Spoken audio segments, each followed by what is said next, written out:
Halo kaum rebahan dimanapun kalian berada, bagaimana kabarnya? Saya doain semoga sehat dan baik-baik saja ya. Oh iya, pernah gak sih lu sayang sama orang? Sayang banget. Sampai-sampai lu tuh udah gak peduli lagi dengan keadaan nih orang. Dan lu nih takut banget buat kehilangan orang yang lu sayang. Inilah sedikit gambaran dari film kita kali ini, geng. Film ini berjudul Pimak. Film Thailand 2013 ini termasuk salah satu film fenomenal, baik di Thailand maupun di mancanegara. Sebelum kita mulai, alangkah baiknya untuk subscribe terlebih dahulu agar tidak ketinggalan video terbaru dari channel ini. Baiklah, siapkan cemilan, colokin headsetnya, jauhi keramaian, dengarkan baik-baik, dan ini dia Pimak.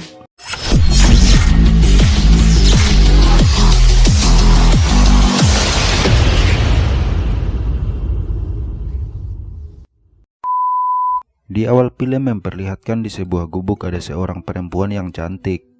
Perempuan ini tuh sedang hamil dan dia tuh ingin melahirkan. Namun naas nasib perempuan itu, dia pun meninggal. Cerita berpindah ke sebuah medan perang. Di sana ada Ai, Puak, Ter, dan Sin.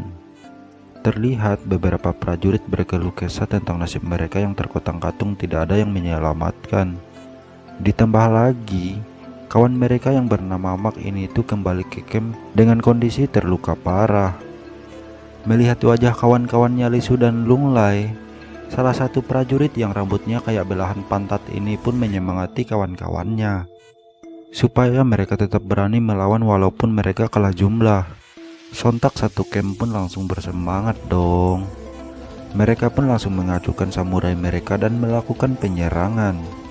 Hasilnya ya lu lihat aja lah, mukanya langsung jadi pada jelek begini kan. Mak yang terluka pun tetap semangat karena dia ini sudah berjanji pada istrinya kalau dia harus pulang dengan selamat demi anaknya yang lagi dikandung. Kita balik lagi ke perempuan yang tadi, geng. Dia ini pun memanggil-manggil nama Mak, dan sontak semua warga pun ketakutan dan memaksa anak mereka untuk masuk ke dalam rumah. Entah apa yang terjadi dengan perempuan ini, geng. Cerita pun beralih kepada Mak dan teman-temannya nih, geng. Ternyata Mak dan teman-temannya akhirnya selamat dari medan perang. Mereka pun sedang dalam perjalanan pulang ke kampung mereka, yaitu Prakanong. Di tengah perjalanan, mereka pun menyempatkan bermain kartu. Singkat cerita, tibalah mereka di kampungnya Mak. Mak pun langsung masuk ke rumah dan mencari istrinya. Tapi kok kosong. Tiba-tiba Mak dipeluk dong dari belakang. Oh, jadi perempuan yang di awal film tadi itu adalah istrinya Mak, geng. Mak pun sangat bahagia. Ditambah lagi, istrinya ini tuh udah melahirkan seorang anak yang sangat sehat. Mak pun mengenalkan istrinya kepada teman-teman seperjuangannya.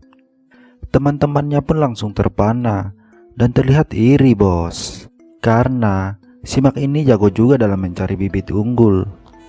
Karena berbeda kampung, teman-temannya pun meminta izin untuk menginap dan besok lanjut pulang. Mak pun dengan senang hati mengizinkan teman-temannya ini buat nginep. Selanjutnya, Mak dan istrinya pun saling tindih-tindihan di malam hari, ditemani bintang-bintang dan seekor nyamuk. Ternyata Mak ini tuh takut banget sama yang namanya hantu. Dia pun menunjukkan jimat yang dia punya ke Nak. By the way, Nak itu nama istrinya, geng. Nak pun langsung deg-degan dong. Untungnya sama si Mak ini jimatnya tuh ditaruh lagi di dalam tas, geng. Dan mereka lanjut melakukan ritual tindih-tindihan. Pagi pun tiba. Mak pun langsung membangunkan teman-temannya untuk pergi ke pasar. Jadi teman-temannya ini tidur beda rumah dengan si Mak, supaya Mak ini tuh bisa lebih enjoy lah sama istrinya. Mereka pun OTW ke pasar menggunakan sampan. Waktu mendayung, Sin pun melambaikan tangan dan tersenyum sama Nak. Tapi cuma dibalas dengan tatapan dingin, dan Nak pun menghilang. Di pasar, orang-orang pun seperti biasa, ramai dan penuh riuh. Mak pun bertemu dengan tetangga lamanya. Dia pun menyapa tetangganya dong. Namun, respon dari tetangganya itu malah ketakutan dengan kehadiran Mark. Ada apa ya? Sampailah mereka ini mampir ke warung minuman yang dijaga sama tante-tante Thailand. Mark pun meminta pekerjaan untuk dirinya dan teman-temannya. Tante-tante yang setengah sadar ini pun langsung melek ngeliat Mark dan memaki-maki perihal istrinya nih yang sudah menjadi hantu. Tapi langsung dipotong sama anaknya si tante itu. Dan anaknya pun bilang kalau ibunya itu lagi tidak sadar. Teman-temannya yang lain pun kebingungan, kecuali Sisin yang semakin yakin kalau anak itu adalah seorang hantu. Dia pun bercerita kepada teman-temannya tentang keyakinannya dia, geng. Tapi responnya diketawain dong sama teman-temannya. Bener juga sih logika dari teman-temannya, geng. Masa hantu sih cakep nak gitu kan? Justru Sin malah disuruh nyebrang dan memanggil Mark buat nongkrong bareng mereka. Dengan rasa takut, Sin pun masuk ke rumah dan ketemu dengan Nak yang crispy abis. Nak pun membangunkan Mark yang sedang tertidur. Lalu, dia pun mengeluarkan darah dari selempitnya. Dan buak, keluar dah tuh bakso daging. Sin pun terbangun dari tidurnya. Walah, jadi Sin tuh hanya bermimpi. Gua kira beneran loh. Ternyata si Sin itu disuruh beneran dong buat manggil Mark. Dia pun memberanikan diri buat ke rumah Mark lagi. Kali ini kok rumahnya tuh berantakan banget, geng. Asli, ini mah bener-bener kayak rumah yang udah gak keurus. Sin pun langsung kabur karena ngeliat ayunan bayi yang goyang-goyang sendiri, geng. Dia pun langsung tancap gas balik ke teman-temannya. Tapi teman-temannya itu tuh malah lagi joget-joget. Sin pun nyeritain apa yang dia lihat. Tapi ya teman-temannya kan lagi joget. Dia pun tidak dipercaya lah sama teman-temannya. Keesokan harinya Ter pun ngalamin dengan mata kepalanya sendiri kalau rumahnya Mark ini tuh benar-benar berantakan dan tidak keurus. Sampailah dia nih ketemu sama Nak. Dia pun ngecek apakah Nak ini tuh seorang hantu atau bukan. Tapi malah dikira si Ter ini tuh mau ngintip selempitnya Nak yang mulus. Ter pun akhirnya kebelet boker. Dia pun lari ke belakang rumahnya Mark. Dan dengan tidak sengaja, dia ngelihat tengkorak yang terkubur di belakang rumahnya Mark. Karena terburu-buru, dia pun tidak sengaja ngenepak sarang tawon yang ada di pohon. Mukanya pun langsung berantakan kayak begini, geng. Karena ngomong yang gak jelas, dia pun ngambil kertas dan nulis kalau Nak itu adalah hantu. Sontak teman-temannya yang lain pun jadi kaget. Pas malam harinya, mereka pun diundang lah makan bareng sama Nak. Jadi, mereka tuh dijamu dan dimasakin makanan oleh Nak. Makanannya pun tampaknya seperti ini, geng. Mereka pun bilang kalau mereka udah makan. Tapi ya, lu bisa lihat sendiri lah mukanya Nak itu. Udah serem banget kayak mau makan orang ya kan. Akhirnya mereka pun dengan terpaksa memakan makanan hidangan Nak dengan penuh gairah. Yang kasihan sih si Sin, geng. Dia tuh terpaksa makan belatung. Dan sampai gini gak tuh mukanya. Selanjutnya mereka pun diajak bermain tebak gaya saat mereka tuh di camp perperangan. Sampailah terbawa suasana dan menunjuk Nak yang sudah mati. Dengan seketika mereka pun auto panik dan langsung kabur dari rumahnya Mark. Mereka pun langsung disamperin sama Nak sampai ke ujung dermaga, geng. Mark itu tidak percaya kalau istrinya udah meninggal dan malah menganggap ini tuh ulah Nyaping, anak kampung sebelah yang juga demen sama istrinya. Jadi Mark ini mikirnya bahwa Pink menyebar fitnah kalau Nak sudah meninggal. Selanjutnya Nak dan Mark pun bersandau gurau lagi seperti biasanya. Bahkan mereka pun jalan bareng ke pasar malam layaknya pasangan normal, geng. Sampailah mereka nih main ke rumah hantu.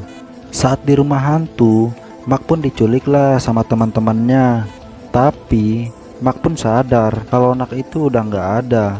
Mereka pun berpura-pura menjadi hantu.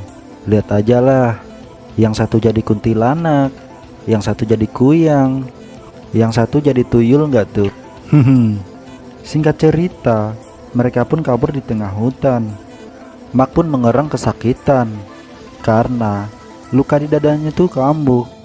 Bukannya ditolongin, teman-temannya tuh ngira kalau Mak ini sudah mati alias sudah jadi hantu. Mereka pun menyaburkan Mak dengan beras suci.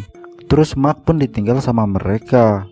Mereka pun tidak lupa menjemput Nak yang diincar buat dijadiin istri, geng.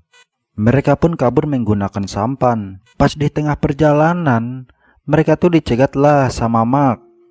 Mak pun naik ke atas sampan mereka. Mak pun meyakinkan mereka kalau Mak ini bukan hantu dan masih jadi manusia, geng. Lalu mereka pun bingung. Terus hantunya siapa? Mereka pun terdiam sesaat. Dan sampailah cincin mayat itu jatuh dari bajunya Ai. Ai pun langsung didorong jatuh dari sampan. Mereka pun dengan cepat mengayuh kabur. Lalu tiba-tiba dikasihlah Dayung. Untungnya Ter masih sadar. Dia pun melihat Dayung ini kan letaknya jauh banget ya. Terus tangan siapa yang bisa menjangkau sejauh itu? Dia pun ngecek. Dan benar aja, kalau Nak itu beneran udah jadi hantu, geng. Langsung deh mereka auto loncat dari sampan dan kabur. Mereka pun langsung meminta pertolongan sama biksu untuk mendoakan arwah Nak supaya menjadi tenang. Tapi yang terjadi adalah si biksunya malah kabur dong. Pas mereka mau kabur, mereka pun dihadang lah sama Ai yang ternyata bukan hantu. Jadi Ai ini tuh cuma nyolong cincinnya Nak buat dijual dan dipakai main judi. Singkat cerita, Nak pun meminta Mak buat nemenin dia, geng. Mak pun karena memang udah cinta banget sama Nak, akhirnya mendekati Nak. Nak pun sadar kalau dia nih udah salah karena memaksakan cintanya kepada Mak. Tapi karena Mak dan Nak ini saling cinta, mereka pun bisa lah menemukan kesepakatan untuk hidup berdampingan, geng. Sebenarnya Mak ini tuh udah tahu kalau Nak itu udah meninggal dari saat makan malam bareng itu, geng. Tapi Mak ini tuh masih berusaha buat hidup berdampingan sama Nak, walaupun dia nih udah tahu kalau Nak itu udah jadi hantu. Film ini pun berakhir dengan Mak dan Nak yang hidup berdampingan, walaupun mereka beda alam. Sebenarnya ini tuh sebuah film horor, tapi dikemas menjadi sebuah film komedi. Horornya malah gak berasa sama sekali sih menurut gua.